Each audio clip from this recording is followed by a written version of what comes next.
Hello, YouTube. Welcome to the Stratosphere Studio. I'm Bill Whittle. All kinds of fun, exciting news in the world and in smaller places today.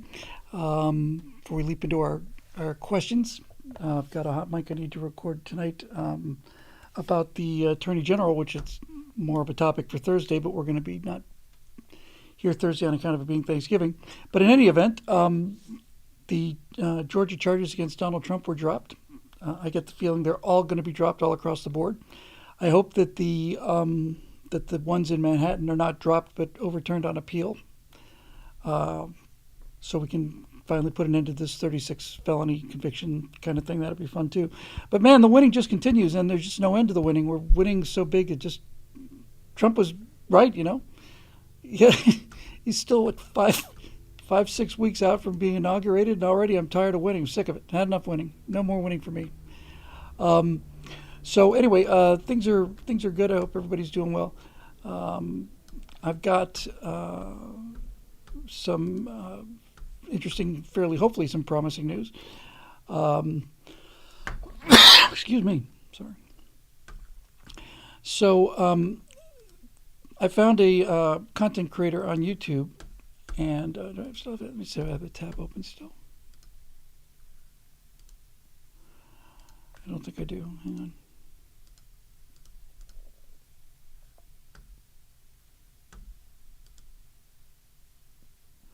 No, it doesn't matter. The guy is really pretty amazing. He's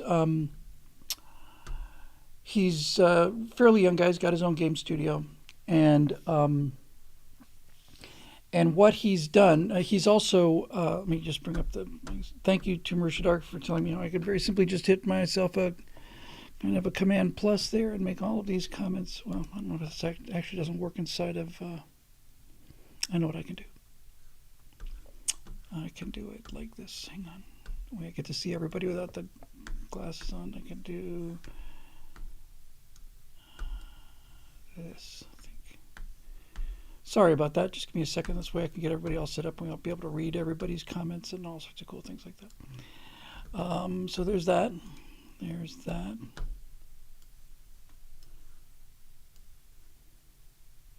That's most of it. So anyway, what this guy he's gone to study computer AI learning, and what he's done is what I've been waiting for the colonies of Major Mace Mattingly we've been talking about this for 2-3 years now. What he's done is he's developed a filter, an AI filter that puts AI faces over metahumans, but it reproduces the metahumans. So if you've got a Mexican male, it matches it. I've been waiting for this forever and ever. Speaker Steve wants to know what I said. I did at the nightclub. Sorry to depart controlled flight for a second here, but yeah, I worked in a nightclub in Miami called 1235, and then another one called Parallel Bar, and I did the lights, the lasers, and the video show. So I was a visual guy. I stood up in the booth. It was just me and the DJ, and we had ourselves a final time. But in any event, what are we back here? I think so. What this guy's done is he's been able to put this onto metahumans. So for those, since this is our Monday night show, here's the problem we've had with the single great technical problem with doing the colonies as a real small studio project. CG animation is getting to be very, very good, and with hard body surfaces, things like metal spaceships and habitats and stuff like that, it's been indistinguishable from reality for quite a long time. Same thing for landscapes and terrains. Unless you're talking about big close-ups of plants, even then, it's photorealistically good. The things like spacesuits are photorealistically good, more than good enough to do. The weakness always comes in the human faces, and even if you scan a human face, you still get a little bit of the uncanny valley. That's kind of beyond our initial means anyway. But what this guy basically has done is he's taken metahumans, which are, if not the best CG humans, and they're certainly the most accessible. It's part of Unreal Engine. And when I did my Major Mace Mattingly interview with the four guys, I thought those performances were really pretty good. They look like CG characters, but I thought the performances were good. And I thought, as far as metahumans go, I don't think I'd seen better metahuman work than that one little interview, which I would show for you tonight, except I'm going to save it for a surprise, hopefully for next week.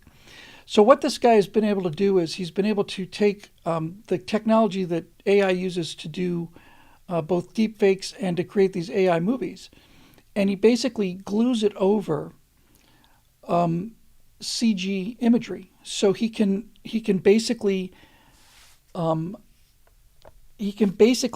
take a CG image and have the AI look at this image on a frame by frame basis and say, shade this as if it's real. The results are phenomenal, and so I contacted this guy, and unlike many of the people I've contacted on YouTube or tried to contact on YouTube, I said I'd like to hire you to work as maybe as a consultant on this. He got back to me within 2 minutes and so on. I said, can you apply this filter to footage that is already rendered, or do you have to do it while it's rendering in Engine? He said, no, we can apply it to existing footage. So I sent him the Major Mace Mattingly 6-minute interview, and I also sent it. Not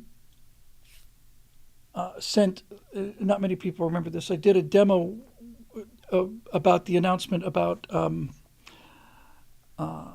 Dias for Dungeon, and it's me walking along the spaceport in a spacesuit, and it's 1:23, and it includes a lot of Dias for Dungeon stuff. So I sent this to him and asked him if he could run this through his AI filter. So I haven't seen it back yet, and I haven't heard back from him. That doesn't surprise me because I only contacted him at 2 o'clock this afternoon. It's just a little after 6 here Pacific time as we do this live. But he said that yes, the filter will work. Volume low, darkness darker. It's darker. I don't know. I catch glimpses of things, and that's how I react to things.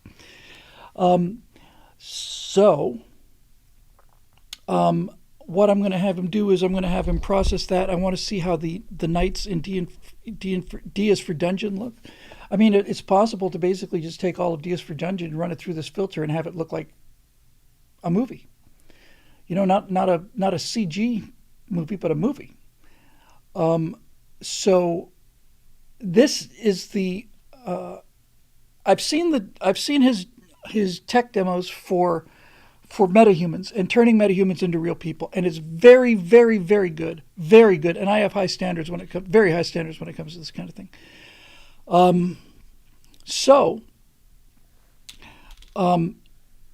We might be real close to being able to start putting stuff like this actually out the door. That got me thinking about taking a look at Aurora again, which is the first movie I did, which would precede the colonies by 100 years, and about the first mission to Jupiter in the mid 2030s. And I thought, wow, man, and that gave me an idea. Just as we were doing our pre-credit roll, I'd never seen this before. It's probably a terrible idea, but it just struck me as interesting. It would be interesting to do a project. I was thinking about the whole movie, like a 90-minute movie, but even a 5-minute short or something. Be interesting to try what I'll call backstage iterative improvements. In other words, you would render out a short film, let's say a 5-minute film. You'd render the thing out and you would get it out there looking as good as you could probably get it, or at least within the time constraints of having to do a couple hundred shots even for a 5-minute film, right? And then you'd have a group of people on the inside. These would be like backstage people, Patreons or membership people or whatever, just people that you trust. And you would have a number on each one of the shots. And then you would basically screen this thing, and then you would iteratively go through it and say, what's the weakest shot in this thing right now? This one is. Okay, now we're going to go back, we're going to buff this shot. Then we're going to buff that shot. That way, a significant number of the shots on your first pass are probably fine. And and and I'm so blown away by finding this, because this is exactly the problem I've been looking for, 100% the problem I've been trying to solve. So I'm over the moon, hoping to hear back from him tomorrow and see if we can get a couple of these things post processed that way. If we can, then I'll do before and afters in Premiere, and we'll air those next Monday. And I really think we will be, really pretty much right there. So there's that. Got a question in the Twitch stream from Coconut, asking me if I watched Unification after the show last Thursday. That's the Star Trek thing that they did. And the answer is yes. I did see it. I didn't have the same level of emotional reaction. And look, I mean, James T. Kirk is here, and he's there, and he's there, and I've got another one of them here. I mean, the guys, it's a museum of Star Trek here in the studio. So I bow to no man in my worship for James T. Kirk. But I'll tell you what it was. Needless to say, I loved it. I thought it was great. But I didn't have the overwhelming reaction that a couple people had, and I'll tell you why. What I kept screaming for the whole time when I was watching this and hoping for was, I kept saying to myself, "Where's McCoy?" So for those of you who haven't heard or seen of it, there's been a film called a short film called Unification, and I'm assuming they did it through de-aging. I know Shatner was involved. He may have done the performance, but they clearly de-aged him. There's a shot there where three different versions of Kirk at different ages are standing in a like inside a dark hallway or a passageway through time or whatever it is, and so you can get Kirk and you can get Spock. And I kept saying, it's like Kirk is on Spock's deathbed and they watch the sun come up together. And emotionally, it's very powerful. But I kept wanting so badly wanting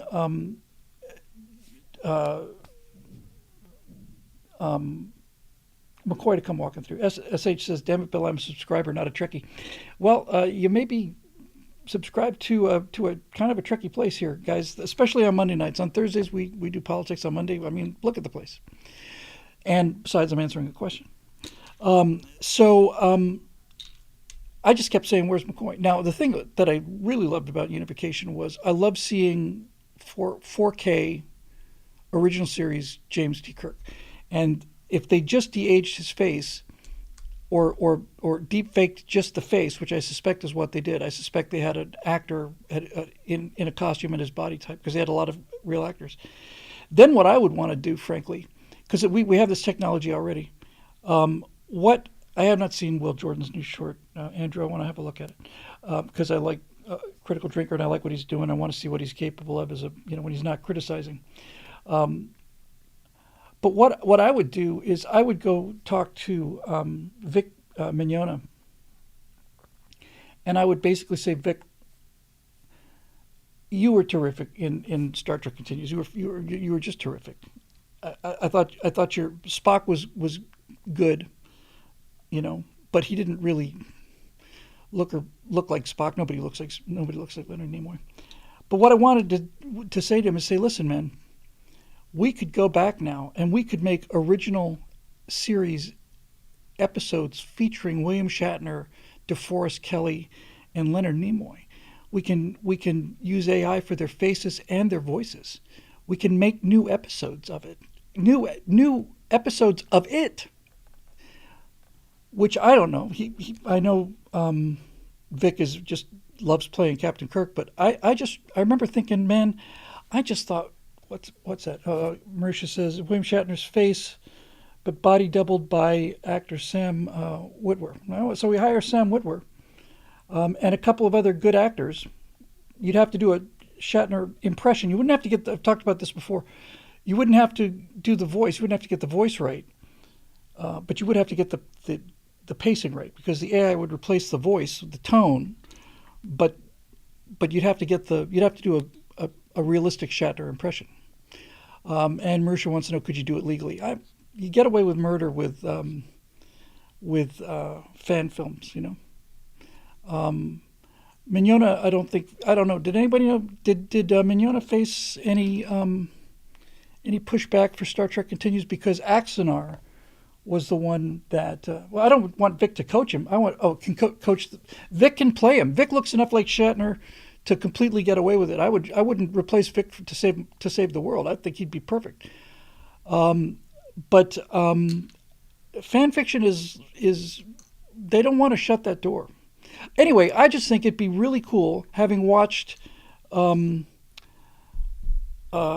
Unification and having seen Star Trek Continues, the idea of putting those two things together, where you're doing original series episodes starring William Shatner, Leonard Nimoy, and DeForest Kelley, and the rest of the cast, as they looked in 1968, on the set, which is perfect, with all the lighting, which is perfect. I think that would be freaking epic. It's enough to make me want to go out and make millions of dollars just so I could just pay to have that done. So anyway, he's one of the people I want to talk to on Story Mechanics. So that's the question about that. So anyway, back to just to wrap up with this guy. So if it turns out that he can do that, this technology that he's demonstrated looks as good as I think it'll look, what I would do then is I'd start rendering scenes, just shots, not even scenes, shots from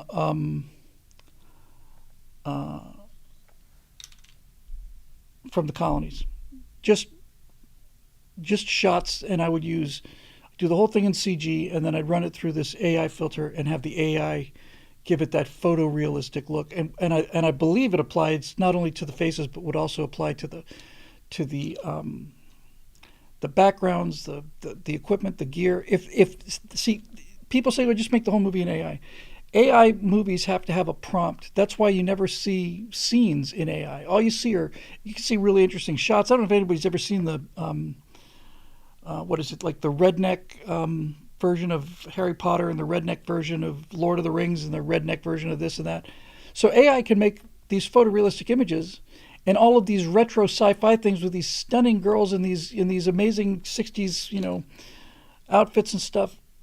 But they can't perform scripts, and you can't really control the camera. You can't do any of the things that you can do in the CG world. So this blending is the holy grail as far as I'm concerned, because this is what gives you Lawrence of Arabia on a desktop. You really honestly just have a CG, go into MetaHumans, make a MetaHuman who looks as much as possible like Peter O'Toole, train the AI on Peter O'Toole's face, and then just shoot the movie and have the AI just render it out. And then you take the whole thing to a guy who's going to put it in super widescreen and do color treatment on it. The color shading so that all the shots look uniform. Put a little film grain on there. Man, I am telling you what. I was submitted another pitch idea to Daily Wire. I haven't heard back yet. We haven't started on Up the Rabbit Hole, which I'm happy to do. But I talked to a friend of mine who's a producer named Jonathan Hay today. I haven't seen him in quite a long time. We had breakfast together. Jonathan was the producer on all of the What We Saw series, and he's working on Pendragon Cycle with Daily Wire. He's busy editing on that, and so he's been really, really busy. But I talked to him about a bunch of things, and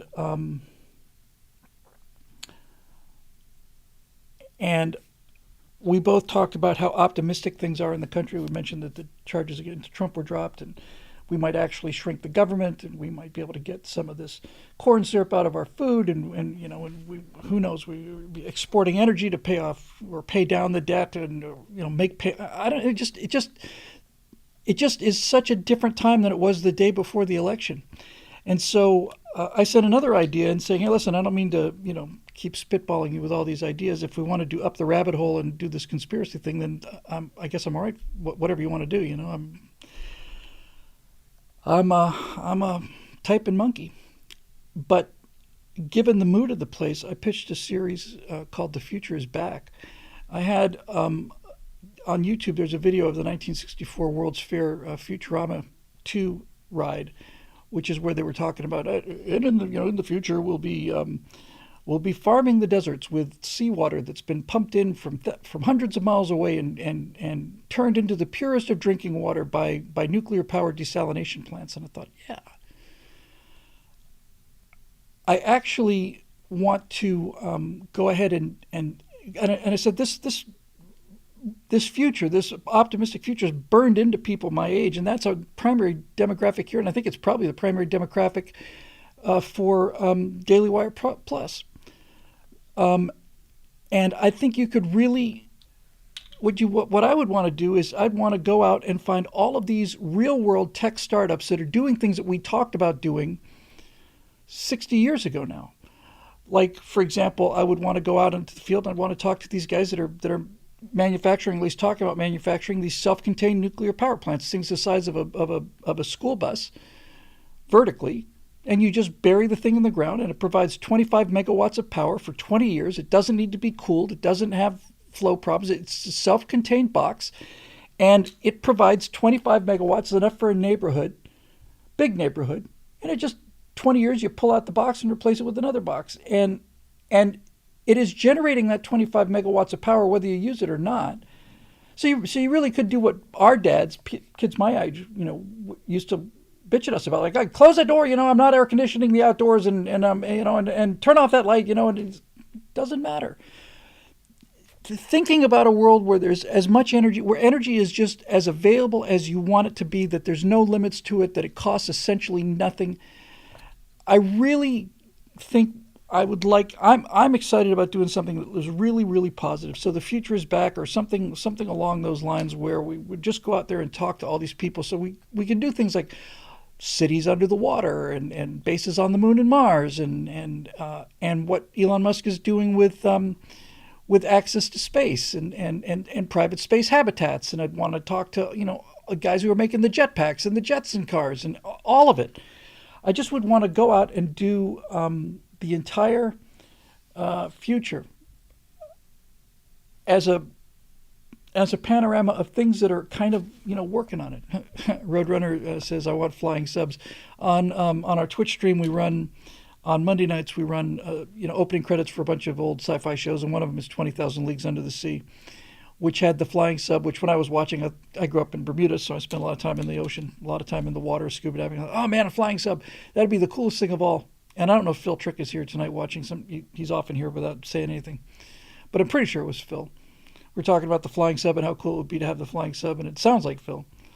He said, yes, the flying sub's great, except for that part where you come in and land, you're flying, and then the next thing, splash, and then you're in the water, and it's like you turn into strawberry, jelly on the inside of the front planes of glass of the flying sub.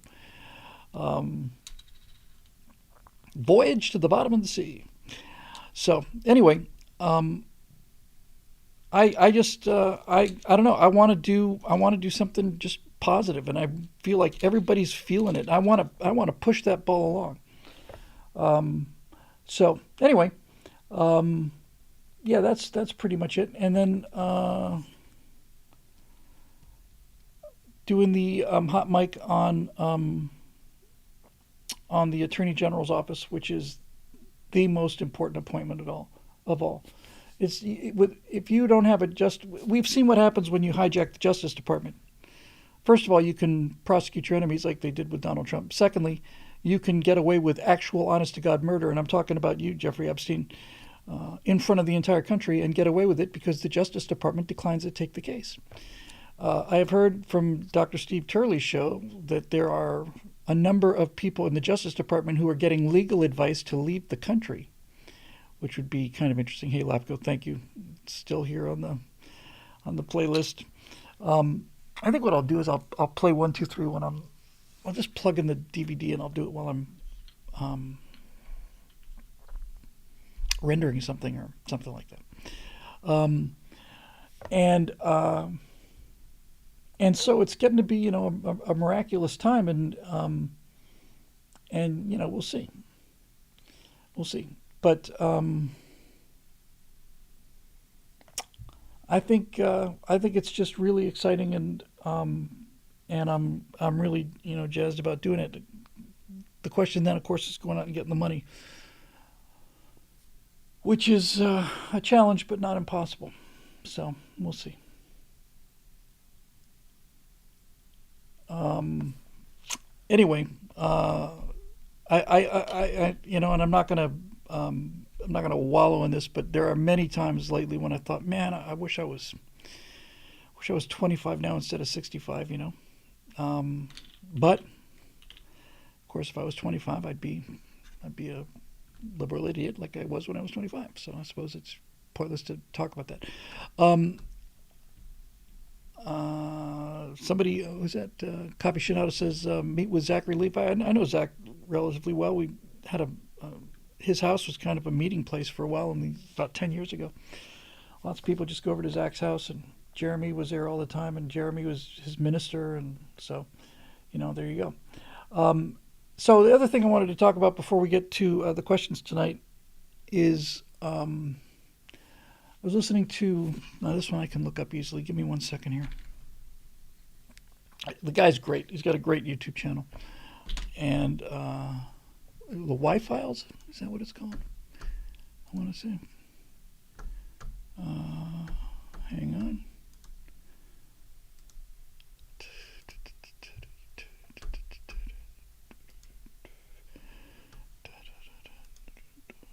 Because he gave me some details about something that I had known, but I had not known these details about, and uh, yeah, the Y Files. It's called. We live in a simulation. The evidence is everywhere. All you need to do is look around you. So the evidence for the fact that we are in a simulation is has been growing, and I knew some very, very serious people took it seriously. And Castellan says the Y Files is my favorite YouTube channel. Surely you meant your second favorite. So here's the basics in terms of what's kind of mind blowing about this.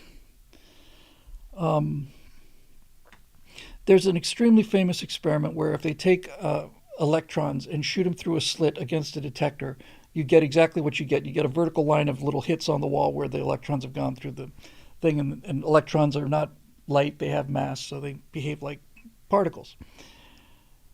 And then when you use two slits, you'd think you'd get two vertical lines of where the particles are going through this thing, but that's not what they saw. They saw interference patterns where you would see more, fewer, more, fewer, more, fewer. That's just like a traditional wave interference pattern. And at first they thought that the electrons might have been interacting, bouncing off of each other to create these interference patterns, but then they tweaked the experiment so that the electrons were coming through one by one, and they acted as if they were waves once they went through the detector. Anyway, in this particular episode, I need to go watch it again to get the details right, because I've got 80% of it, but I'm missing 20%. But stay with me on this. I had known that they will behave like that. Light going through two slit apertures behaves like a particle or a wave, depending on whether or not it's being observed. When you look at it, you change the outcome. This is one of the things about quantum mechanics that doesn't make any sense. Quantum is a world where the reality that we know it just doesn't apply. It just doesn't seem to make sense. But this has been a classic experiment. It's been repeated hundreds and hundreds and hundreds of times. So stay with me on this. He showed some old footage of when they were putting this experiment together in either the 70s or the 80s. And they said, so when we look at it, we get one result. I want to say the wave result. When we don't look at it, if we turn it on, leave the room, and come back, we get the particle result. But if we're watching it in real time, we get the wave result. We haven't changed any conditions of the experiment. The only difference is we're watching it. And he said, okay, so let's do this. Let's set up a camera and leave the room. And what happens is when they set up a camera and leave the room, it acts as if somebody is watching it, which for the sake of the argument, I'm going to say is the wave effect. Okay? If you put the thing you set up the experiment, close the door, just close the door and leave it in there, turn it on, you get particles, you get two slits. You watch it, you get the wave interference pattern. You turn a camera on and leave the room, you get the wave interference pattern because it's being watched. And he said, the guy doing the experiment said, and then we tried to be as sneaky as we could with the universe and see if we could figure out where the universe was eavesdropping on us. So what we did was we set up a camera, but we very quietly went over to the wall and unplugged the camera. So they unplugged the camera and they got the wave effect. They got the observer effect.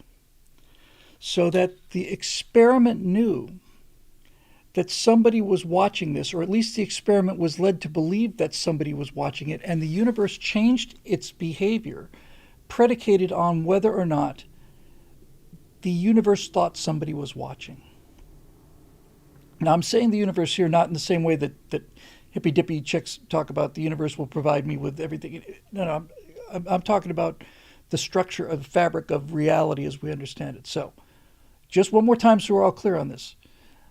You leave it in a room alone in the dark, you get the particle effect. You watch the experiment happening, you get the wave effect. You put a camera on and leave the room, you get the wave effect. You put a camera on the experiment, unplug the camera, leave the room, you still get the wave effect.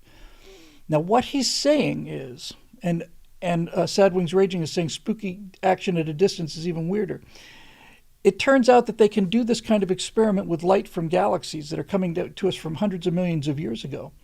And when you do one experiment like this, it behaves one way, but when you observe it, it behaves another way, which means that the light that you're using for the experiment had to travel backwards in time and change its nature in order to show up the way that the universe wants it to show up when the experiment takes place. In other words, all of this light that's falling on us from galaxies, unobserved, is behaving one way, but when we observe it, it changes, which means that it had to change in the past because that light was emitted hundreds of millions of years ago. Now that just, to say it doesn't make any sense, this is why quantum mechanics has been such that's why Einstein just couldn't deal with it among all other people. But now we get to the interesting part, because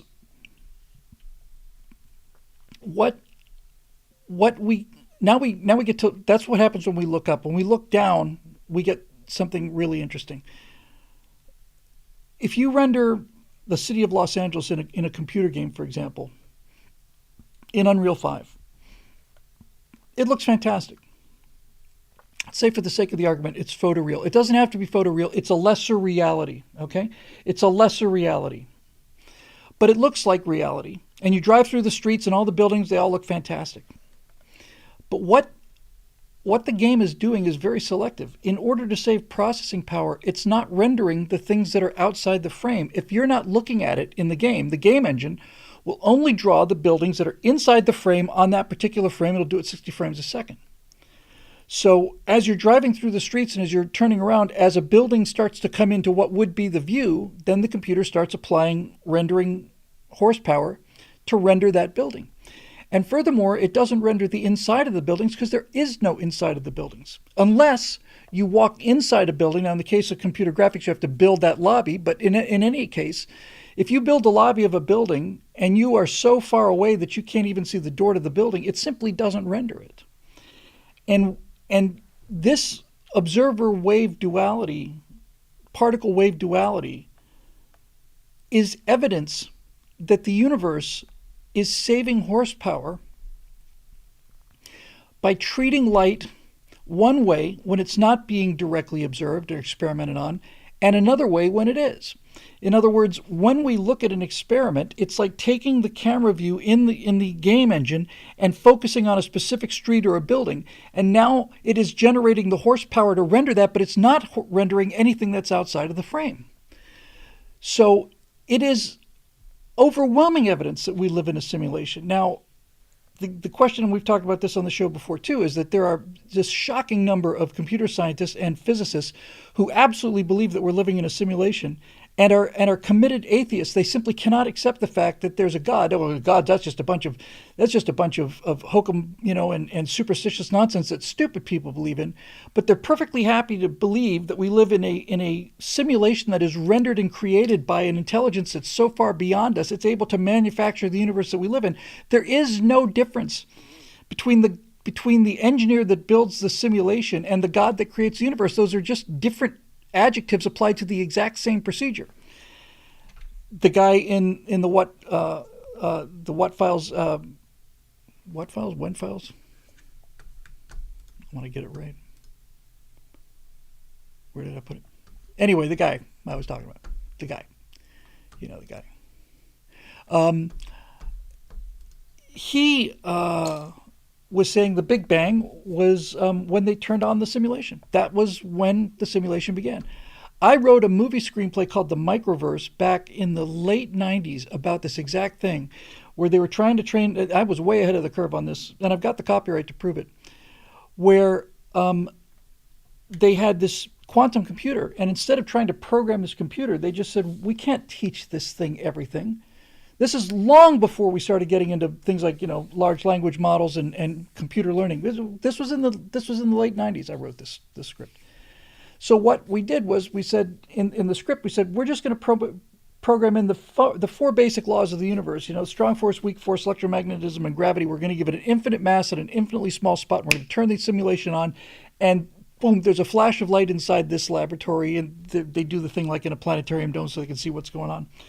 And then the universe just starts to evolve. And it happens very, very quickly at first because there's very simple calculations to be done. And the more and more complicated it gets, the more it slows down. And they have a whole race of creatures in there. And I'm not the first person to do that. There's a Twilight Zone episode about these guys, these two astronauts that stumble upon the civilization of microscopic people whose lives, they live their entire lives in the space of just a few seconds. And this guy goes in and terrorizes everybody, and they build a giant statue to him. And eventually they work on finding out a way to kill him, and Futurama did a number of takes on it. It's become kind of a minor science fiction trope. One thing that's interesting about this, by the way, is as the universe gets more and more complex, as we observe more and more of it, and we observe it more and more deeply, the James Webb Space Telescope, for example, added greatly to the horsepower drains on the universe, because now it has to render the galaxies that Webb is looking at in a much higher level of detail than it did before. And if we put 10,000 James Webb Space Telescopes or 100,000 in orbit and had them looking at all parts of the universe, if this theory is correct, it would slow the processing down significantly. But the thing that's so interesting about this is we'd have no way of knowing, because while the universe would be slowing down, our cycles would be slowing down too. If you look at, if you're playing a computer game and you're getting a horrible frame rate of 8 frames a second or something like that, the characters in the game don't know they're moving at 8 frames a second. They have no, the game ticks are ticking at the rate that they're supposed to tick. It's just slower than we would like. So anyway, it's such a strange feeling for me to be talking about creating a world using the tools of simulation, Unreal Engine and artificial intelligence, visual processing. It's so weird to be looking down into a world that I want to create and knowing at the same time that I and all of us may be the creations of that are just doing our little sim thing in our sim world. Caslin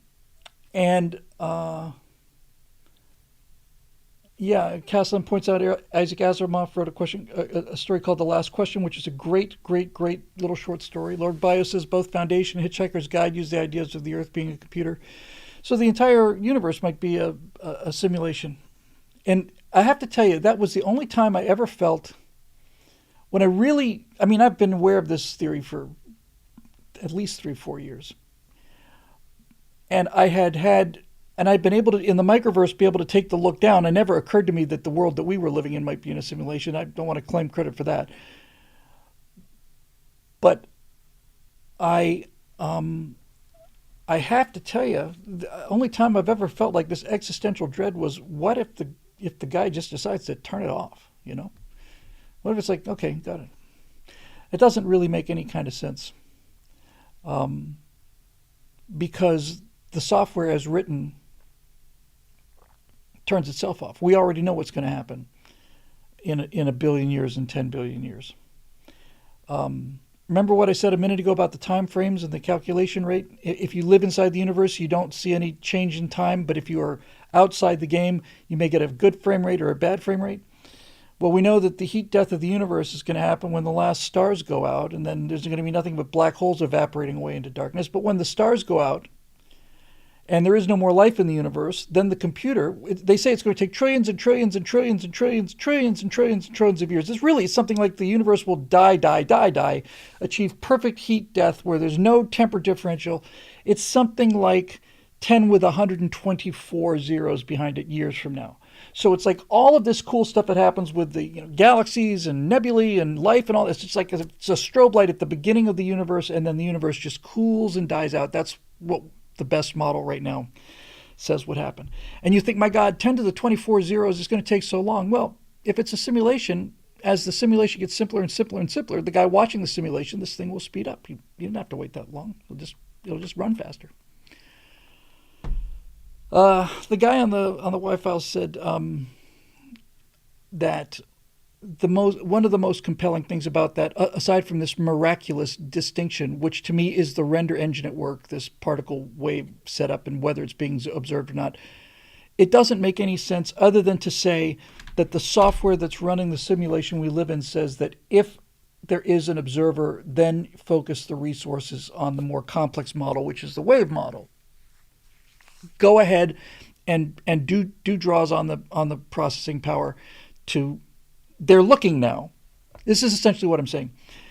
The way the universe software would be written would be essentially to say the particle model works well enough for humans to go about their lives, and we can illuminate the world as particles. And that's one of the first things that 3D animation did, was use how does a light source light a sphere. The sphere consists of lots and lots of little flat polygons, and depending on the way the light angle hits it and the color of the light and the reflection, and then you start getting into multiple reflections and you get into global illumination, all this other stuff.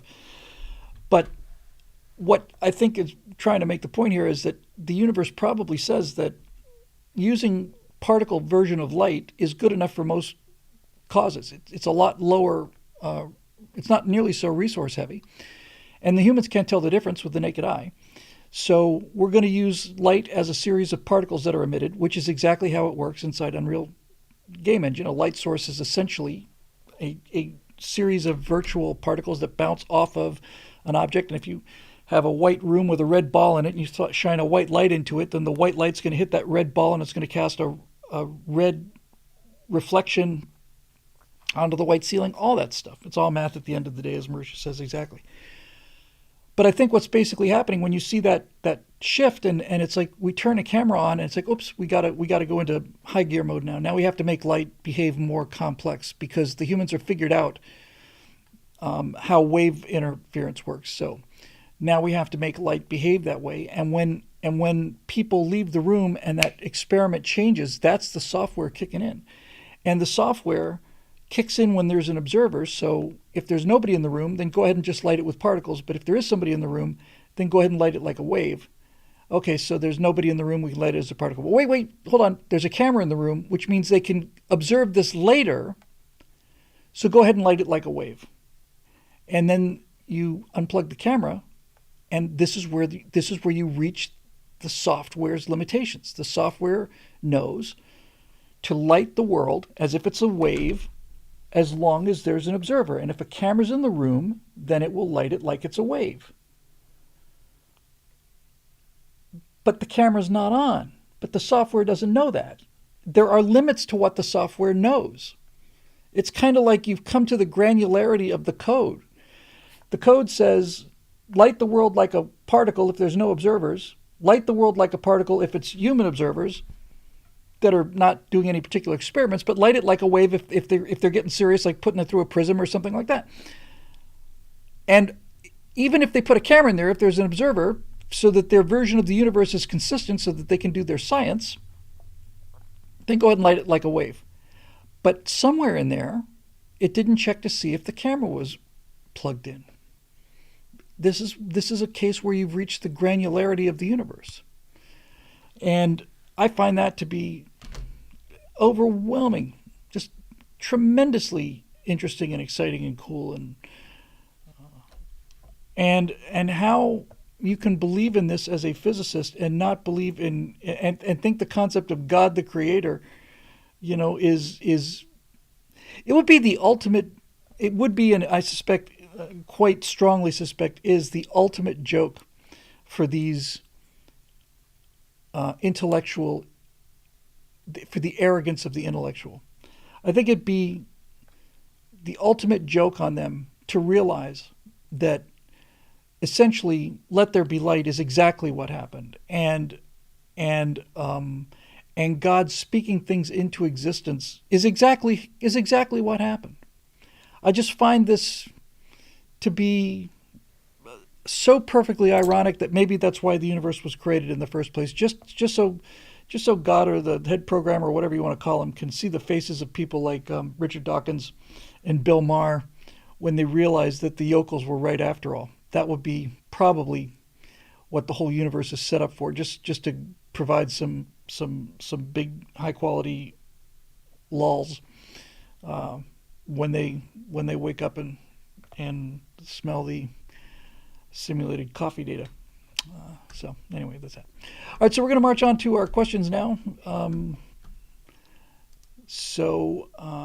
Let's go ahead and do that. Looking forward very much to seeing that AI filter applied to the Mace Mattingly interviews, and also applied to the much more primitive Unreal 4 version of D is for Dungeon. Where did I go?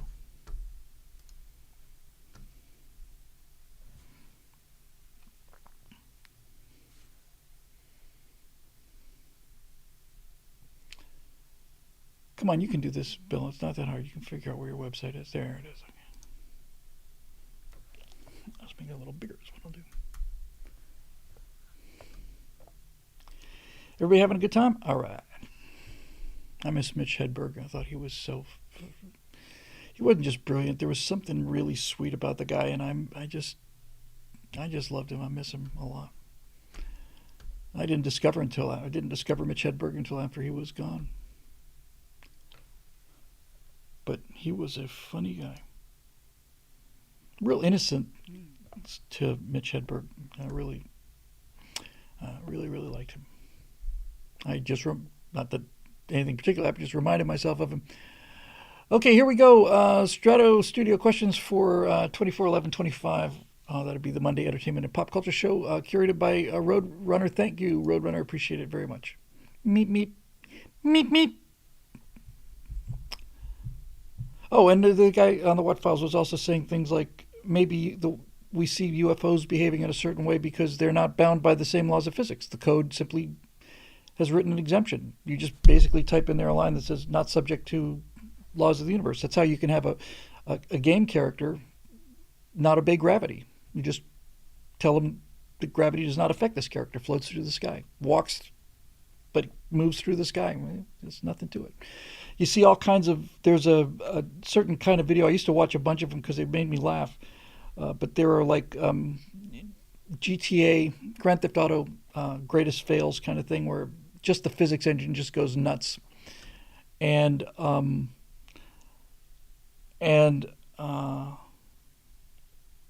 that that could be the case. Dennis Smith says, "What are the odds?" Oh, Dennis Smith says, "I used to listen to Mitch Hedberg. I still do, but I used to also." That's Mitch's joke. I used to do drugs. I still do, but I used to as well.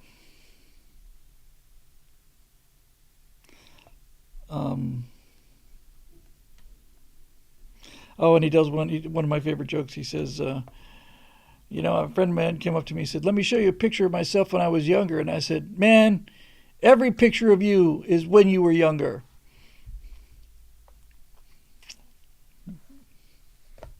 Brilliant. Okay, here we go. Marisha Dark. Let me just read those through. We got a Marisha Dark, we got an Eric Blake. We got an Eduardo Enrique. We got a Bob Knife. We got a Marisha Dark again. Eric Blake again. Capital G Geek. I think we can do the doubles this time. We don't have such a heavy rendering load. My horsepower is not overly taxed this evening, so let's see what we get.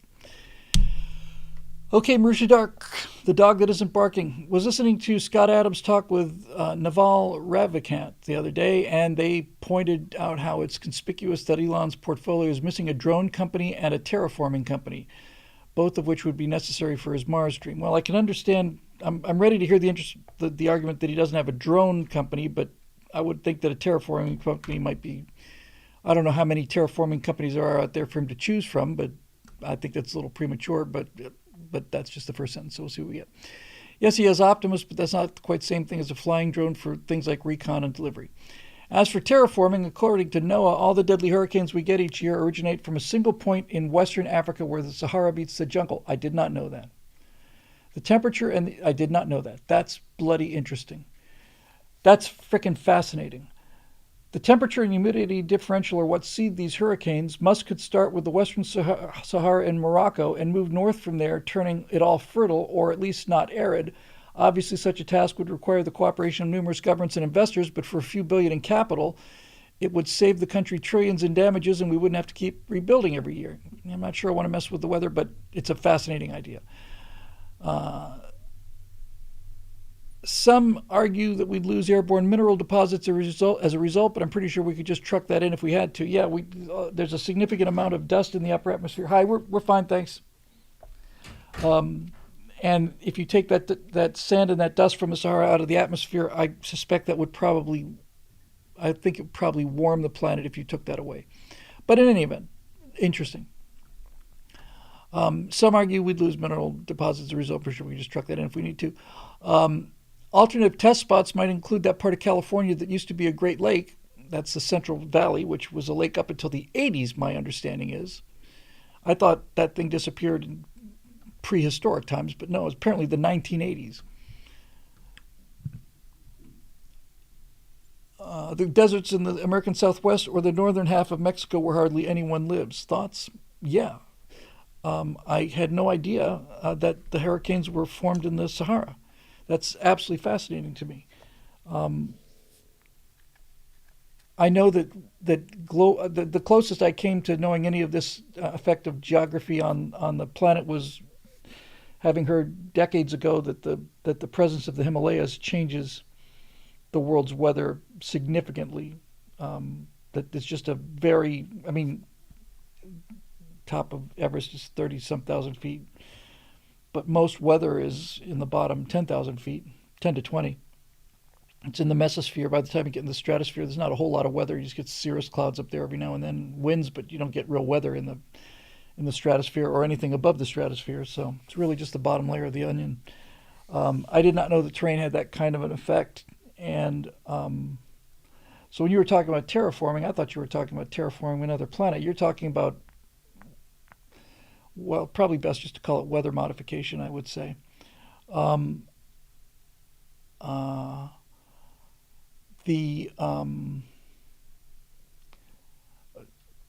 It's a fascinating idea, and going back to what I was talking about at the beginning of the show about the future is back. I'd love to be living in a world where we could do these kind of things and see how they work. Now in the comments, she says, nobody knows with Marisha. Well, I always thought it was a female-sounding name, so I just keep saying she. Terraform parts of Earth to serve as a proof of concept for Mars. Yeah, the problem with Mars, though, is that you would need weather on Mars. Now, there is some weather on Mars. There's dust devils, there's high-level cirrus, but there's no real weather. People say there's weather on Mars. What they mean by that is that there are changes to the atmosphere. We've known before we even went to Mars. With the first probes, we had known through telescopic observations for certainly 100 years and probably pushing a century. But Percival Lowell built the Flagstaff Observatory specifically to look at Mars. He built a very large refracting telescope there, a lens-based telescope, not a reflector. They hadn't fully realized that there's you can only build a telescope so big with a lens because once you get much bigger than a certain, I think the largest refracting telescope in the world is at Yerkes Observatory in Chicago, and if memory serves me, that's a 40-inch diameter lens. Any bigger than 40 inches in diameter, the lens sags under its own weight because you have to support the lens around the outside edge. You can't support the lens from the back because then you can't see through it. Beautiful thing about a mirror, parabolic mirror, also focuses light in the same way that a lens does, a concave lens and a convex lens, rather, a concave mirror will both focus light. Nice thing about the mirror is you can put the mirror against a backing, and the backing can support the weight of the mirror without the glass deforming and ruining your optics. So you can only have so big of a refractor, but you can have essentially unlimited size reflectors. And I want to say that Palomar was the biggest single mirror reflector. 200-inch reflector at Palomar was the biggest telescope in the world when I was growing up.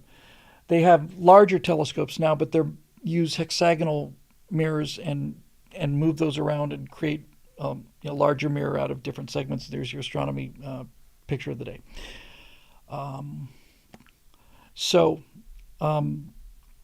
Percival Lowell built a large refractor, and he built it because he was convinced that there was life on Mars, and he was looking for canals. Now that word canal on Mars, if you look at the pictures of Mars from the 50s are really, really cool, the 40s and 50s, because they've got these straight lines on it. There's a little window in history there when you see artwork of Mars. It's got these really cool straight lines on it because observers would look at Mars and some of them would see lines, faint lines on Mars, straight lines on Mars. Lowell saw these things and agreed and thought, well, surely there's life there, intelligent life on Mars. So he had some money, so he built himself a telescope, big telescope, and started observing Mars from Flagstaff, Arizona. What ended up happening was that it's a trick of the human eye,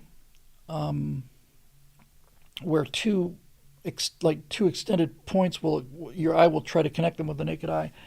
But the first person to observe these canals on Mars was, oh my God, my memory is actually functioning tonight. I think somebody charged the batteries. Giovanni Schiaparelli, was it? I want to say. Italian astronomer who saw these lines on Mars. He called them canali, which means channels. Did not necessarily imply that they were artificial. Lowell was convinced they were artificial. So anyway, turns out there are no canals on Mars, and that the Flagstaff observatory that he built didn't do any good in terms of finding canals on Mars. But one of the guys he hired, come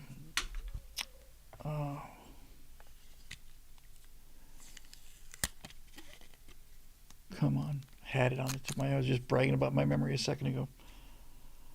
The planet Pluto, where the former planet Pluto was discovered at the Flagstaff, Arizona, and I remember the symbol for Pluto is PL. The astronomical symbol for Pluto is PL. And for Percival Lowell, the observatory was done, but the guy who actually discovered it was named it's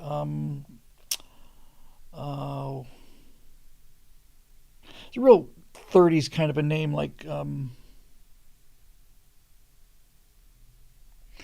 all right, I give up. Somebody want to tell me who was actually, it wasn't Lowell looking through the telescope. Clyde Tombaugh. That's it. Thanks. So Clyde was in there just apparently, doing the nighttime observings for Percy. And he noticed on the photographic plates that take a picture of a part of the sky. You let some time go by. You take a picture again, same part of the sky. You would then take the negatives, and they'd be on a piece of photographic film, and you would put them in something called a blink comparator, where one eye is, sorry, that's not how that works. You basically would look at these two pictures, and you'd line them up so that the stars all lined up, and then you'd flip back and forth between one or the other. And all the stars would stay exactly the same, but if anything moved, it would go ding, ding, ding, ding, ding, ding, ding, ding, ding, ding, ding. And that's how he discovered Pluto. He noticed that there was something moving against the background of stars and calculated out the orbit, and they found out that this is the part that's a real mystery. They were looking in that part of the sky for the ninth planet, Pluto, because they discovered Uranus was discovered by William Herschel. Uranus is the last planet that is visible to the naked eye, although it is fifth or sixth magnitude, which is the limit of human vision. It is the faintest thing that you can see with the unaided eye. So there's no way to do it. If you go out to a sky that's dark enough that you can see 6 magnitude stars, then there's no way to tell that one of them is just no way to tell. But when they were doing the calculations on the orbit of Saturn, the orbits didn't make sense. Saturn was behind where it's supposed to be some places and ahead of where it's supposed to be in other places. So they were able to determine that there was another planet that was gravitationally affecting Saturn. So they figured out where that would be, and that's when I almost said Herschel Walker. When William Herschel discovered Uranus. And then when they plotted the orbit of Uranus, they found out that there was something that was messing with Uranus's orbit, so that gave them the means to triangulate down on Neptune, which is not visible to the naked eye under any circumstances. So they found Neptune, and then they found gravitational perturbations on Neptune, which put them in the right patch of the back 40, looking for the planet that was affecting Neptune. That's when they found Pluto, but Pluto was nothing like big enough to have caused these perturbations. It was just sheer luck. Sheer luck. Now, since then, obviously, we've discovered all kinds of planetoids that are out there, and Makemake and Haumea and all of these other planetoids that are about the same size as Pluto. I grew up with 9 planets. There are a lot of people say Pluto is still a planet, but I think they made the right decision. It's clearly not. It's a planetoid, and so is Ceres. And the definitions make sense. It has to be spherical, has to be differentiated, has to be in orbit around the sun, not in secondary orbit around a primary body. I think I'm happy with it. Ceres is a planetoid. Pluto is a planetoid. So are all the other ones out there. Jack O'Hooligan says, "Don't care what anyone says. Pluto is a planet." I'm with you emotionally, brother. I'm definitely there. I think when somebody Sad Wings Radio just called me traitor. Well, I was never necessarily on Team Pluto. Pluto is always weird. Pluto's orbit is so eccentric that I want to say its orbit is 200 some years or pushing 200 years. There was a period growing up in the Miami Planetarium in 73, 74, I learned that there was a time when, because of the eccentricity, the off-centeredness, and the elongation of Pluto's orbit, it actually is closer to the sun than Neptune is. And then that period of time actually happened, which I want to say was in the 80s to the 90s, somewhere in there, when Pluto was actually closer than Neptune. So if Pluto was planet 9 in order, then it would have been Mercury, Venus, Earth, Mars, Jupiter, Saturn, Uranus, Pluto, and Neptune in order of distance from the sun. Kirk's Bamboo Bazooka, which is a freaking cool name, says, "Pluto, you're done, hit the showers." I kind of agree with that, frankly. Anyway, Caslin says, "I disagree. The rules which say the planet has to have cleared out its orbit. It's not the current rules, which eliminates everything but Mercury, Venus, Uranus, Earth, Mars, Jupiter, Saturn, and Neptune. They're all out." I don't get that. The rules say that the planet has to have cleared out its orbit.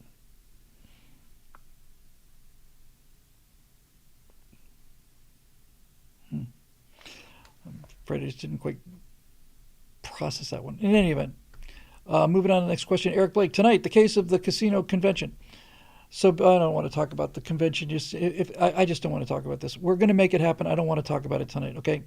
I just don't. I'm going to skip this one, Eric. I'm just not in the mood to get into this right now.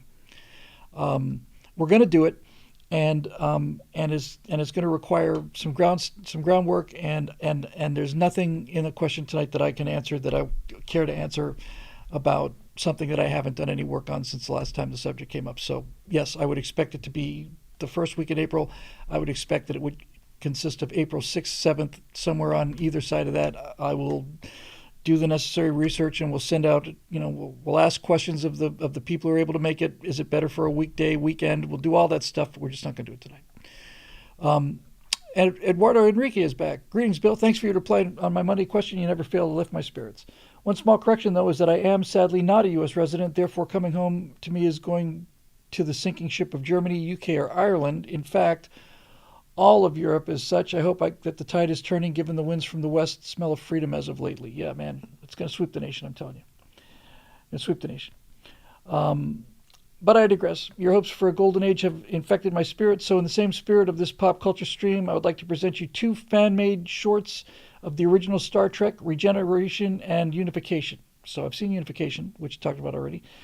The first, with the digitally recreated Mr. Spock, goes to say his last goodbyes to Captain Kirk's grave. Oh, so that's where the scenes from Unification came from.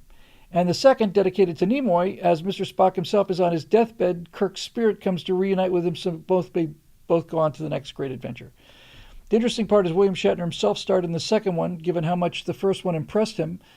Both shorts are 1,000 times better than the latest woke Star Trek we've had for the past decade. Amen. I have not seen Regeneration. And I did not know the backstory of Unification, so that's really cool. Really cool. In the spirits of your Golden Age speech of last week, I think it's fitting we bring back the future Roddenberry dreamed of, back from the bleak nihilism of progressive infested minds. May your own future works inspire the same feelings. Best of luck and my very best regards. Thank you very much. P.S. Maybe I shall have better luck moving to the U.S. next year, when hopefully a multilingual robotics aviation engineer is more desirable than an illiterate illegal crosser. Certainly I shall keep trying. I would love to, we need multilingual robotics and aviation engineers. I wish I knew companies well enough that could basically put in a word for you and try to get you that visa. Just checking the links here. This is Unification. This one I just saw. Yeah. Yeah, the de-aging is... What we're doing with image processing is absolutely amazing. Here's the link to the other one, which I have not seen.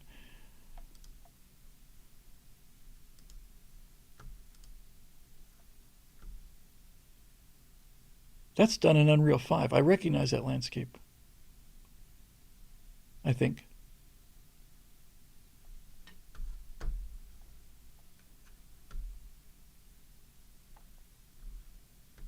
Oh, that's awesome. They really do need to be seen together. I wish I was completely unaware of the previous one. And we've talked about this quite a lot earlier this morning, earlier on the show today. So thank you very much for sending me the link to that. I didn't even know it existed. Bob Knife. Happy Thanksgiving, Bill. Happy Thanksgiving to everybody. If I don't think to say it again, we won't be here Thursday night for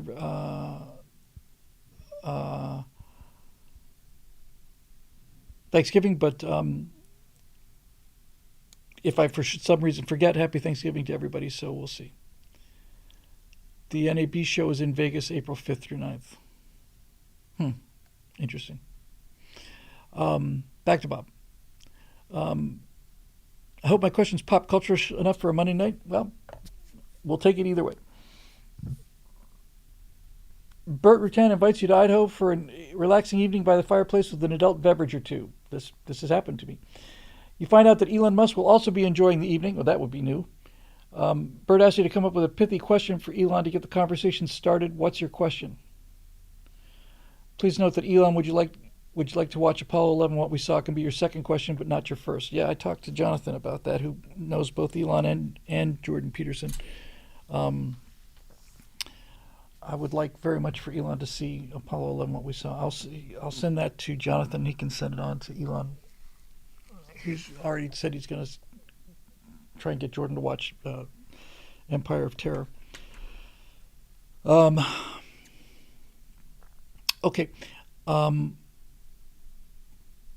My first I think my question to Elon, if it was just really genuinely just a casual dinner conversation, I think I would probably say, okay, so why Mars and not the moon, or at least why not the moon first? The moon is so much more useful than going direct to Mars, and sustaining a Martian colony from a moon base. I mean a real moon base. Now I'm not talking about, a couple of modules in orbit. I'm talking about a permanent moon base. If it were up to me, I would have done the moon first, and I'd want to know just why. Is it because the moon base does things for us here on Earth that are for we've talked before about catching this asteroid Psyche, which is made out of basically solid iron and all kinds of heavy metals and precious metals, and it's worth $40 quintillion or some crazy number like that. But that's something you can do with the moon base. You can go from lunar surface to lunar orbit very, very, very easily compared to on Earth. The gravity is only a sixth of the Earth's gravity, and there's no atmosphere to fight on the way up. Plus, because there's no atmosphere, technically speaking, you could be in orbit around the moon 50 feet above the surface of the moon. So there's lots and lots and lots of things there, and the moon is the world's ultimate, Nevada test site. You can crash stuff into the moon. You can use nuclear. I can have a nuclear accident on the moon. The moon doesn't care. The moon won't know. And the moon is just so much more useful. I would rather go back to the moon than go to Mars. If it meant going to stay, I'd rather have a moon base than a Mars. But he wants to go to Mars, and I don't blame him. See, the thing about Mars is, I just think Mars is a little deceptive, because when you look at Mars and you see the pictures of Mars, it looks so much more Earth-like than the moon does, because it's got an atmosphere and it's lit like Earth. But the surface of Mars is much, much, much, much, much more like the surface of the moon than it is like the surface of Earth. The atmospheric pressure on the surface of Mars is 1% of what it is on Earth. 1%. I just think that Mars is kind of putting on its best makeup and kind of teasing us, to be honest with you. I don't. Mars is as difficult to live on as the moon, and it's much, much further away. Plus, you can get to the moon anytime. Mars you can only get to every 2 years. I'm not saying we shouldn't go to Mars at all. I'm saying, on the contrary, I think that's great. But if you do the moon base first, then you can not only go to Mars with ease, you can go everywhere. Everywhere. And that's why I would do the moon, frankly. I just think the moon is just definitely the way to go. That's what I would ask him. I'd ask him why he decided to do that. Now, somebody mentioned, Victoria says Elon has plans to terraform Mars. Okay, he's going to have to deliver an atmosphere or cook it out of the subsurface dirt. One of the encouraging things about Mars, now there's a lot more water on Mars, so that's a good argument for Mars. I'm not saying I'm right about this. I'm just saying, since I'm going to ask him a question, that's the question I would ask. I'm not saying I'm making the case. I'm just saying I'd like to hear the rationale. And Mobile Moto says a base on the moon is much less money than for Mars. Yes, much less. And it's useful for Earth. And like I said, it's not like, hey, pick one or the other. It's just, if you've got a good solid moon base, then getting to Mars is cake from there. For example, just let's take one example just occurred to me off the top of my head. If we can get rocket fuel out of lunar regolith, if we can take basically lunar dirt and make rocket fuel out of it, if you put a base on the moon that does that, it's cheaper to get fuel for Mars from the moon than it is to get it up from Earth. This is kind of what I'm talking about. Anyway, I just think that's what I would ask him. I just think it'd be kind of cool to know. Okay, moving on. Marisha Dark again. We got an Eric Blake again, and then we got a capital G, and then we're done. Well, we're done with the show. I still got a bunch to do. Okay, Marisha Dark. Topic: gratitude. I had a friend who, let's just say, is in an all-around objectively bad situation. Basically, nothing in his life is seeming to go right, and he's feeling rather black-pilled about Thanksgiving and the very idea of cultivating an attitude of gratitude, asking what there is to be grateful for given his circumstances. I've been in this position before, so I understand, and my response to him was this: I've been in that situation before too, and I understand it also. Even as bad things might be right now, think of something you have if you were to suddenly lose it that would make your life even worse, and be thankful for that. Chief among those things would be your life.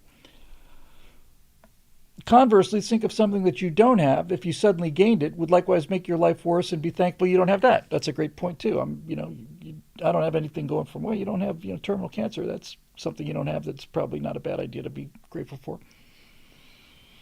Just thought I'd share that reframe in case it helps anyone else. Now on to my question. Oh, okay. So, yeah, be grateful for the things you have, including your life. And even if you've got a life and you've got terminal cancer, you've still got life, and you lived a life. You experienced things. You got to be outside in the sun, and you know what it's like to smell fresh air, and all of these things, that entire galaxies and nebulae and universes and trillions and billions and billions and billions of stars. None of them have the ability to feel summer breeze on their skin, or go to the beach and get salt dry on their skin in the sun. And none of them can do that. The entire universe is inert. It's dead. That's the single greatest thing to be grateful for is the fact that you're alive.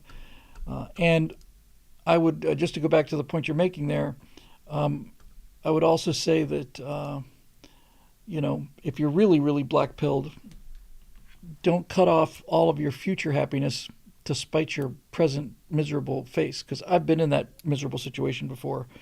Believe me, I know what he's talking about, and I'm not trying to minimize it, and I'm not trying to be Pollyanna. Oh, come on, everything's gonna be great. I don't know. Maybe things will get worse, but if I had black pilled myself in my 20s or 30s, I would have missed the best part of my life by far. So, tell him to be a man and hang in there, man up, and go to a Narcotics Anonymous meeting, or go to an Alcoholics Anonymous meeting. I'm not joking about this. I'm sure your friend will say I'm not either of those things. I said, then just go lie. Just go. These people make a. I'm not going to go through all this because we talked about this just very last show. But honestly, tell them to go to a meeting, just to walk in and say I'm just feeling really down and alone, and people will flock to him and lift him up and take care of him, and he'll make some really cool friends. That would be my advice. Anyway, on to the question. Bill, as trite as it may seem, what is something that you're grateful for? Something you're glad you have or don't have? And to mix it up a bit, what is something you're especially not grateful for? In other words, something you wish you had or wish you didn't have. Since after Thanksgiving comes Christmas, and maybe Santa will hook you up. I think I speak for everyone here when I say I'm grateful to have you in my life, and for all the stories and insights you've shared over the years. Well, thank you very much for those kind words, Marisha. Well, I'm needless to say, I'm very grateful for my wife, and for this life that that the members have allowed me to live. I rent a house. I don't have any assets of any kind really. So on some level, kind of living hand to mouth, and I expect to keep working to the day I drop. So, but life is great. I haven't gone to work since 2008. It's miraculous, and these live shows are many times the high point of my week. I just love talking to the people we get here, and I've often thought, it's because when I'm sitting here doing the show like we're doing right now, I feel like I'm having a conversation with you guys. I see these it's like a chat session. I see all the things come up in the chat, and I get the questions, the pre-written questions, and I have my little things I want to talk about. But I'm doing back and forth with people, and feel like I'm having a conversation with well, let's see how many, 40 something there, and over here we got 194, so 250 people, roughly, something like that. It's nice, and I feel like I know all of you, and I'm not just saying that because the people that I've met, and I've met a lot of people who've been fans over the years, and I'm fans of them too. I'm big fans of them. They're the most amazing people. We get these incredible emails in from people who are just astonishing, and I'm grateful to have a chance to sit down and talk to you guys every couple times a week. I wish I had more money, and wishing that is a pathetic sentence that I just uttered. I regret saying that because it's not something that's out of my control. It's just something that I don't really know how to do, and I'm smart enough to get an instrument rating. I should be smart enough to figure this out. So there's obviously something that is, it's some sort of programming code bug. But I would like to be able to see. I have no desire to be wealthy, like wealthy. I've never had a desire. Probably that's my problem. Mike Churchill says I almost consider Bill a friend. Well, Mike, I'm not joking when I say I consider you a friend. I know the people that come to these sessions, and I've met so many of you that I know what you're like. I know what you think and what you believe. I consider all of you friends.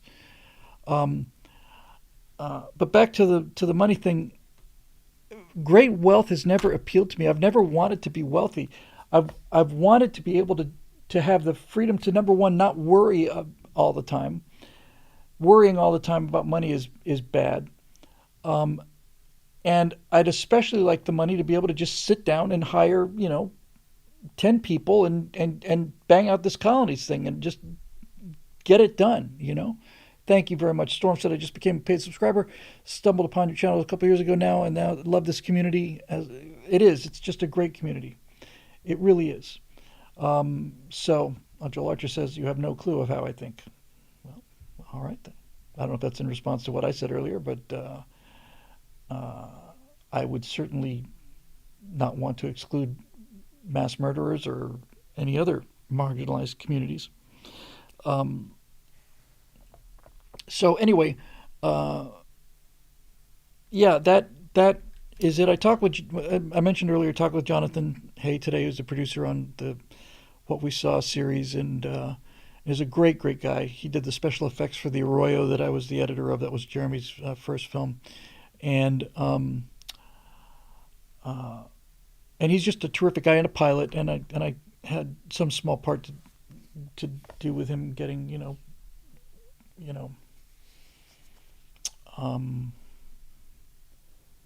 going on that a little bit. So, we were talking about, I was asking about what I should be doing. He said, there's this girl who does this, what's it called? She goes by her name, but she does something called Huge If True or something. Here's how the internet works. Here's how the Hadron Collider works.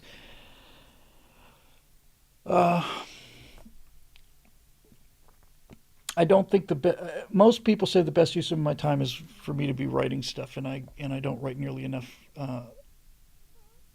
And that'd be another thing about having a little more cash flow, would be not having to worry about putting out content every day or nearly every day or something like that. But so that's what I have to do tonight when I'm done with the show, which won't be too much longer from now.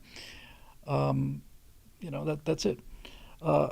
Before I got married, I've recently seen some of these capsule houses that are really cool. Not container houses. There's one in particular that I follow on Facebook.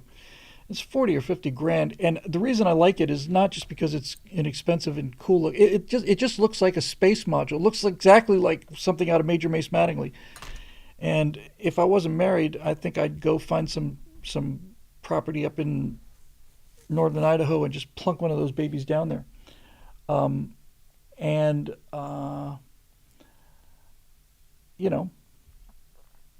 Just think that'd be really cool to have my little space capsule home there.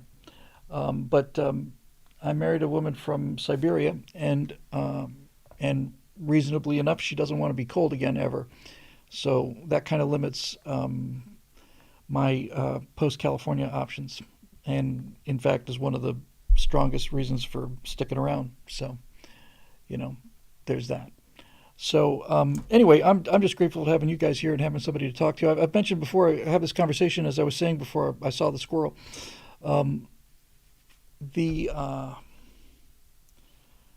This just feels so organic to me. I feel like I'm having a conversation with people on a Zoom call. But when somebody sticks their head in the door, I think, my God, if I was sitting on the couch or something, it'd be this guy just talking to his computer screen 500 times, 600 times probably, for 2 or 3 hours. And, yeah. Don Girl, you have just won the internet for the day. Thank you. You have won the Strato comment of the night goes to Don Girl, who just mentioned that if I'd gotten my capsule house, I'd be living in my own private Idaho, which would be fun. And you know what'd be cool about that too is I'd be living in my own private Idaho, and I have my own bitchin' Camaro. That would be a double win. Oh, by the way, before we get to the next question, or next to that, which I think is the last question. As you know, I bought a 2012 Camaro, which I researched meticulously and spent weeks. Found the best offer. I went to 20 different dealers and got a great price on it. Air conditioning went out on it. They told me it was $6,000 to fix. So I bought a 2018, and I basically got hoodwinked by a slick used car dealer. Wasn't expecting a used car dealer to be somebody without any morals or anything, just determined to make a sale. But basically, I wanted the Rally Sport, and he put certain elements of the Rally Sport trim package into a 2LT, which is one of their bottom of the line kind of Camaro models. And by the time I'd realized what was going on, it was too late to take it back. So, okay, so I'll get to both of them.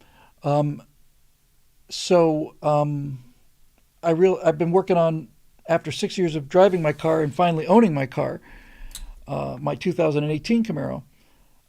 I realized, I don't know, 4 or 5 months ago, I discovered the world of aftermarket auto modifications, which is such a huge section of our economy. You would have thought I would have known about that since childhood, but I came late to this party. So what I've done on the Camaro is I've decided to take it from a 2LT, which is, like I said, pretty much the bottom end of the trim packages, and take it up to Rally Sport, which is one short of the Super Sport, which is the V8 engine. I didn't want that. I got the V6 engine. If I had the V8 engine, I'd get traffic ticket every day. I just couldn't. Just didn't make any sense to me.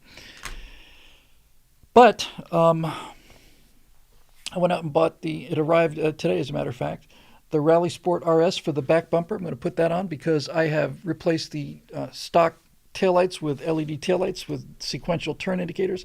I've replaced the stock halogen headlights with LED headlights with sequential amber turn signals underneath. I've replaced the center console. I spent the weekend replacing the left and right interior door panels so they have the lighted trim and they're leather instead of the vinyl and plastic ones that are there. I've done replaced the back taillights and the back brake light with smoked black lenses, which looks really cool. They're all LEDs. Running lights on both sides of the car I've replaced with LED running lights. All I've got left I bought a heads-up display today. The heads-up display on the Camaro conversion was going to be the hardest part because of the wiring. I bought a replacement instrument cluster. That was by far the most expensive part of this whole conversion. That was $500. And the nice thing about it is I've been able to, upgrade the car over the course of months. But it suddenly occurred to me, I realized that as far as my Camaro is concerned, it was assigned at manufacturer a 2LT, but it identifies as a Rally Sport. And so I got some cool Camaro lettering on the side. I haven't upgraded the sound system because I don't really need to, Eric. But I did get a really good aftermarket heads-up display that costs $75 and does everything and more than the one that would cost me, I don't know, $400, $500, $600 to upgrade to, and a lot of electrical harnessing work. Let me see. Lapco's got something here. Bill, I used to be disappointed you never watched my movie. Now I know that you're the rube I dumped that substandard Camaro off on. I don't feel so bad. Lapco! Curse you, Lapco! Where is this thing? Hang on a second. I'm gonna do something. I'm gonna make it. I'm just gonna commit to it. Now, by the way, Lapco, I just want to say, thank you for the super chat. I just want to say one thing, and I hope you appreciate this because I'm not patting myself on the back for this because I've had this thing for months, probably a year now or something. But I do want to say that I respect you enough so that, for those of you not up on the latest story of the Stratosphere universe, our viewer Lapco93 sent me a movie. Looks like it's from the 40s with Jimmy Cagney called 1, 2, 3, and he said it's the greatest movie ever. You got to watch it. And he sent me a DVD of it. I had to go out and get a DVD player, to dig one out anyway, and I haven't watched it yet. But I'm going to commit to watching that movie, by God, because this has gone on for long enough, and I'm trying to find it so I can put it in front of me here. Here it is. So I'm going to watch this by next Monday. Okay, there it is. 1, 2, 3. And so I'm going to watch this by next Monday. See, look at that. How can you resist? And all I was trying to say is, at any point in the past, I could have said, "Oh, 1961, that late. I'm surprised." I could have said, "Wow, I saw it. It was great. Really loved it. Fantastic. Yeah, no, it was great. You're absolutely right. It was really terrific." Could have read the description on the background, but I decided, nope, not going to do it. I'm gonna watch the thing and let you know for real. So I'm gonna just stack this thing someplace, and I'll probably see if I can catch it over the Thanksgiving weekend. But I will finally just get it done. So there we go. All right, so we got 2 questions left, as Eric points out. And the reason he pointed out is because one of those is his. I'm not immune to that dynamic. I understand how all of these things work. I understand everything. Nothing escapes me. And then capital G, geek. All right, Eric, with the second question. The first one I didn't take, so apologies about that, but we'll get to the... And you said you main thing was knowing I'm not married to the weekend. Tonight, the case of the Comcast cable sale. So, Bill, as you're probably aware by now, Don Jr. picked to Elon the funniest idea regarding Comcast announcing the NBC sell-off, to which our starman replied, "How much?" Now, that's exactly what he said when they pitched him buying Twitter. They said, "You should buy Twitter," and Musk tweeted back, "What does it cost?" So, there's been talk about Elon Musk buying Twitter. And he'll get it for a song. Twitter was $40 billion. And by the way, I've been waiting for the possibility that Elon would buy YouTube, but I think it was Mark Dice who said there's not a chance, that the market cap for YouTube is hundreds of billions of dollars. So he can't buy it. It's just too expensive for even for Elon Musk. But I find it more important that Don Jr.'s team's teaming up with them on a potential takeover. After all, even the richest man in the world can't do everything himself. A team-up makes it far more likely to happen. Now, here's a little detail you may not have heard of. It's not just MSNBC and CNBC that Comcast is selling off. No, it's a bundle of cable channels together, including, drumroll please, brace yourself, the Sci-Fi Channel. I don't know about you, Bill, but I'd say Elon might see that as some nice icing on the cake with particularly delicious cherry on top. And let's be honest, Bill, will probably be looking for some halfway decent original content. Wouldn't happen to know someone who'd be interested in providing and overseeing said content, would you? I would.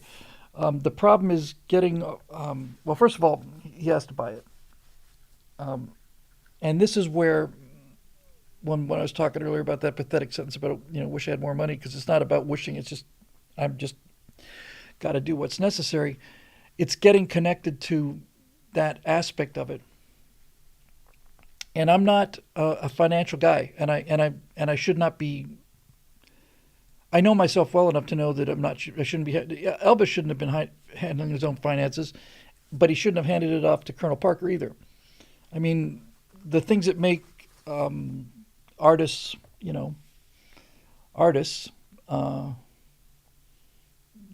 usually makes them good artists is a kind of a mental fluidity and a disregard for the confines of operational procedures,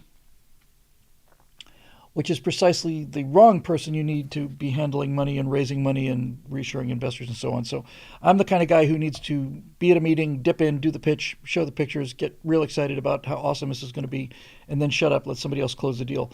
And that's the person I'm missing right now. If you're a money person and you're looking for somebody with tons of ideas who can make a lot of money, give us a ring at info@billwhittle.com. I don't mean an investor. I mean a person who's financial guy, kind of person who likes making deals. A Donald Trump, you might say.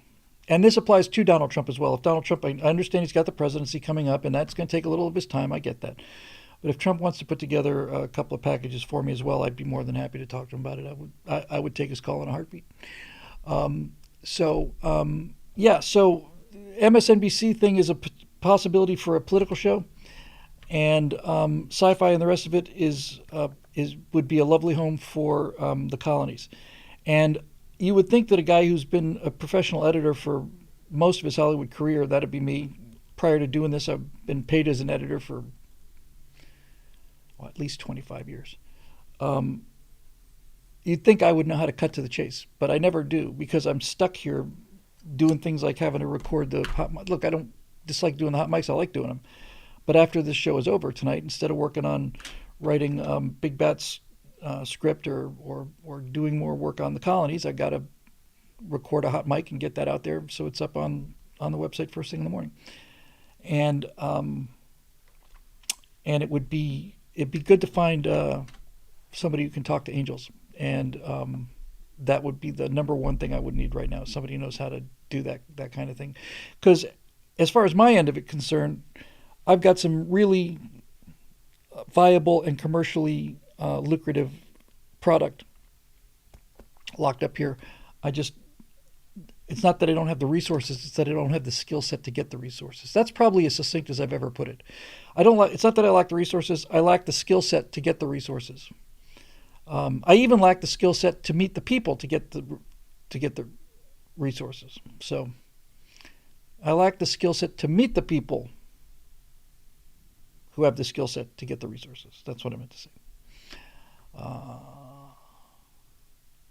I should talk to Naval Ravikant. He's an investing guy. Well, thank you, Marusha, but investing guys want to know about what they're going to get for their investment.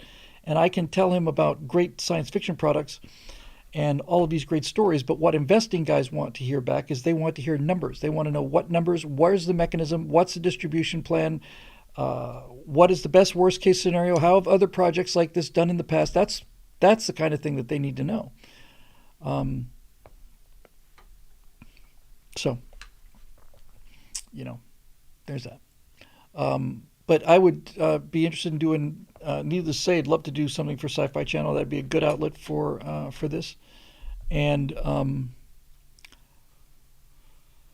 even though they call it sci-fi, SYFY, that was a pathetic, sad thing. It made me actually physically angry when sci-fi is becoming sci-fi. I was like, oh.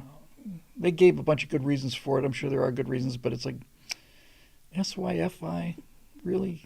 Honestly, I don't want to have SYFY on my watermarked on my brilliant work. It's insane. It's ridiculous. You could talk to him about how to meet the people who have the skill to get the money. I don't know how to talk to him. I don't know how to reach any of these people.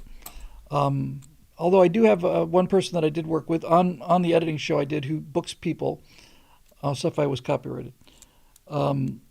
Who books talent, and I'm going to talk to her tomorrow morning. Actually, I'm going to make a note about that because I've been thinking about this for a long time. Her name is Jackie Jordan. She was the executive producer on Sunday Morning Shootout when I was the editor for 5 years, and Jackie does a lot of bookings and talent promotion, and we got along okay, and we had some challenging times and some fun times, but I heard from her many years ago, and she said, "Hey, I just saw this or so on." It's like, "You just saw what?" She, "Yes, I became a conservative." Oh, welcome to the club. How about that? Sad Wings Raising says the Navy should pay me to make a Taffy 3 movie. I can make a Taffy 3 movie. I need a little studio. I need 10 guys. I don't need 100 guys. I don't need a standing army. I need 10 guys. I don't even need 10. I need 7.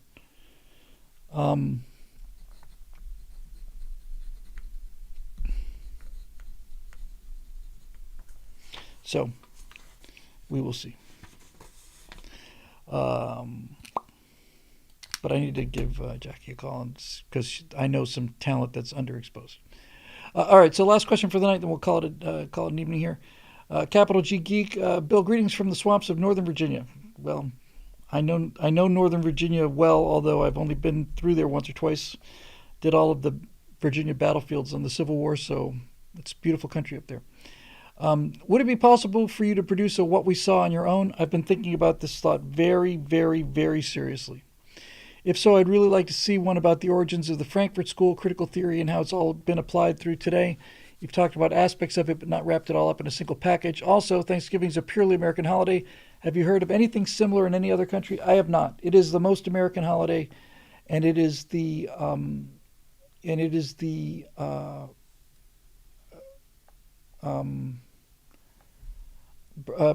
Kirk's Bamboo Bazooka got something. I'll be right back to you. This is how many dollars? I don't know if that's for me, but I don't know. I think probably a couple $100,000 would probably pretty much get us going. No, there is nothing like Thanksgiving, and and Natasha came to visit, and then for 11 days, and then I proposed to her on the ninth day, and she packed up and came back in September of 2016. So the first real holiday we had was Thanksgiving. She had some friends here, and I did the whole Thanksgiving dinner for them. Well, me and Boston Market, but I had to move things around, and it was great. It's an amazing holiday, by far my favorite holiday, and used to, well, not anymore. It used to be because I used to go to be with my family. My big family. We had one Thanksgiving dinner when my Aunt Marty was alive. It was at my cousin Sally's house, but it was I think we had 72 people there. That was just great. It was just great to feel so connected. But I've been twice since then, and they've all become just super big liberals, and they don't. I don't go in there arguing. I go in there determined not to argue. I've talked about this 1,000 times before. I'm not going to get into it again. They just keep poking me, and I'm not interested in contact at Astra Elon School is Austin, Texas. Contacts on their website. Okay. I have people who know Elon, so I think that's probably a better way to go. The first thing I need to do is get him to watch Apollo 11. So that's the second thing I'm going to do tomorrow is just remind Jonathan to see if he can hand that off.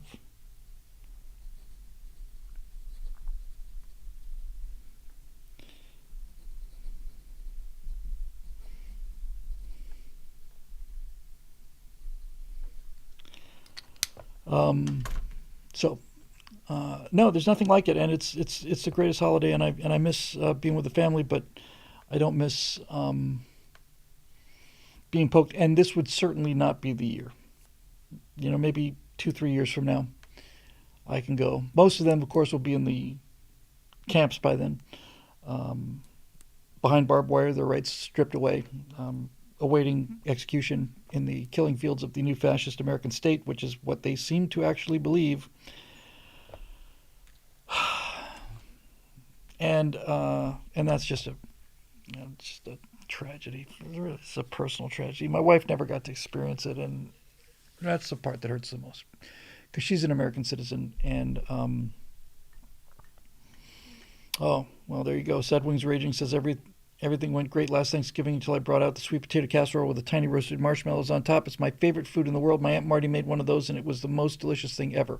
I can honestly say that if I was given one meal to eat, last meal on earth, it would be sweet potato casserole with little marshmallows on the top. I just love it. Love it. It's so good. All right, so that'll do it for the questions, and I think that'll probably do it for the show.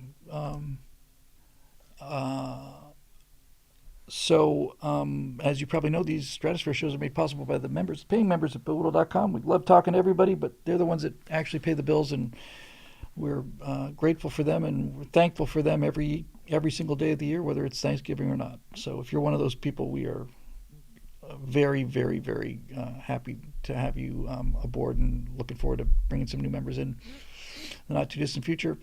I could use some. I use a little staff. I think would go a long way here. Be a good project. Add Scott Adams to your story mechanics list. He's a great choice. In fact, he'd be a good early choice. Yeah, okay. That'll do it for this edition. And I wanted to say happy Thanksgiving to everybody out there. I know many of you will be with families. Some of you have had your families split up like mine has been from the election. That's unfortunate. I don't know any conservatives who have ever said, you're dead to me now since you voted for Joe Biden. I've never, ever heard that, but we know how this works, And I just wanted to say, I hope you have a good Thanksgiving with family. And if you're one of those people that's having Thanksgiving alone and the holidays are really starting to eat at you, I went through 25 or 30 of those before my life turned around. So don't give up hope. I've been there enough to not insult you by saying, "Oh, just cheer up." No, that's not how it works. If it were as simple as just, "Oh, cheer up," then I would have just cheered up. But it doesn't work that way. But if you're one of those people out there struggling about these kind of things over the holidays, Just remember, even if people are telling you cheer up or look at the bright side or think of the positive things, I know how useless that is when you're in that kind of headspace. Um, uh, so, if you're one of those people, I would just say have a miserable Thanksgiving, but understand it's not your last Thanksgiving. That life does get better, can get better, and will get better if you take the steps necessary. It doesn't come to you on a silver platter. You got to work for it. If you're one of those people that's really in a tough spot right now, I cannot recommend either Narcotics Anonymous or Alcoholics Anonymous, depending on your age and your hipness level. I spent a great part of the last week's episode talking about that, but I went for 18 months and I never had a drug or a drinking problem. I just had an addictive personality disorder, and I would find yourself a meeting like right now. Just Google Alcoholics Anonymous near me or Narcotics Anonymous near me. I personally preferred Narcotics Anonymous. I thought they were just some of the shockingly funniest and brightest people I ever met. And some some real people who were really struggling. Everybody was struggling, but some people who maybe not the coolest people you ever met. But it did me a world of good. And when the holidays are coming up, if you're pretty much by yourself, sitting alone in isolation is the worst thing you can do. And if you're one of those people sitting around in isolation, I know from lived experience over 35, 40 years that it's not just a question of going out and meeting people. The thing about an NA meeting or an AA meeting is you don't have to do anything other than show up. You can sit in the corner and not say a word as we are wont to do, and people will come up to you and talk to you and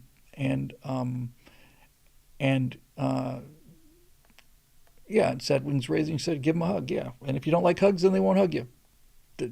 It's pretty laid back like that.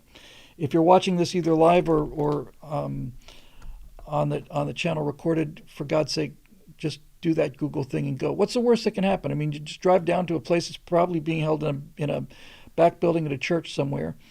Put your head in the door, look around, and get there 10, 15 minutes before the meeting starts. If everybody looks like a complete dip, then just leave.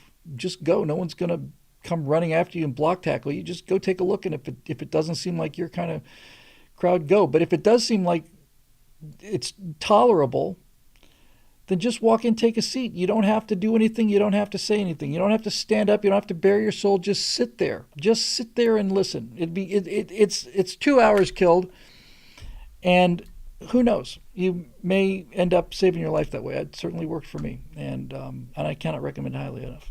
So anyway, that's that. So to our friends over here on YouTube, thanks so much for joining us. It's a pleasure seeing you. Have a terrific Thanksgiving if you're at all possible, and if not, just hang in there anyway. And we will see you guys next Monday, a week from tonight. Wait a minute, no, you won't. Next Monday night, I have an MRI scheduled at 8 p.m. of all things. So it might be next Tuesday. I think we're gonna have to push next Monday night show because I just scheduled it earlier today. I have to have a soft tissue MRI on my neck. So we'll see you probably next Tuesday. And okay, YouTube, thanks for joining us, and have a great holiday. Just do the very best you can.